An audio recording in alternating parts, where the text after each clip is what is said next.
Fans மேலே பாசமாக இருந்தால் என்னவா இருக்குங்கிறத உண்மை.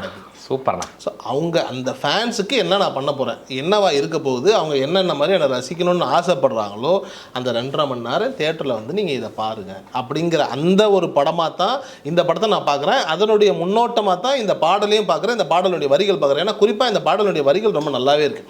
பாடல் வந்துட்டு நமக்கு நிறைய இடங்களில் வந்துட்டு இது வந்துட்டு ஒரு வைப்பு பாடல் அப்படிங்கிறது புரியுது. பட் ஆனால் கிடைச்ச அந்த சின்ன கேப்பில் கூட விஷ்ணுனுடைய வரிகள் வந்துட்டு ரொம்ப ஆழமாக இருக்குது. ஒரு ரசிகனுக்கு என்ன தேவை, அந்த ரசிகன் என்னவா என்ஜாய் பண்ணுவான். இப்போ ரஜினிக்கு வந்துட்டு இருக்கக்கூடிய பாடல்கள் ஒன்றும் இல்லை, ஹுக்கும் பாட்டில் கூட நடுவில் ரஜினி அவர்களுடைய குரல் வரும்போது தியேட்டர் வைப்ரேட் ஆகும், உங்களுக்கு ஒரு மாதிரியான ஒரு மொமெண்ட் ஒன்று கிரியேட் ஆகிட்டு இருக்கும். இப்போ இந்த படத்துலையும் இந்த பாடல்கள்லையும் அப்படி ஒரு விஷயம் நடக்குது இல்லையா. அஜித் வந்து சொல்கிறாரு, அதுன்னு சொல்கிற அந்த வார்த்தைகளாக இருக்கட்டும், ஒரு இடத்துலையும் அவருடைய வார்த்தைகள், அவருடைய வேர்டிங்ஸ் அந்த பேஸ் வாய்ஸில் ஒரு மாதிரியாக வரும்போது நீங்கள் யோசிச்சு பாருங்களேன், அது வந்துட்டு தியேட்டரில் எரப்ட் ஆகும். ஏன்னா ஆல்ரெடி ரசிச்சுட்டு இருக்கிற ரசிகனுக்கு டக்குன்னு அவனுடைய டெமி கார்டாக பார்த்துட்டு இருக்கக்கூடிய தலைன்ற அந்த ஒரு வாய்ஸ் வந்து டக்குன்னு உள்ளே வந்து ஒரு சவுண்ட் ஒன்று விடுதுன்னு வைங்களேன், தியேட்டர் கிழிஞ்சிடும்.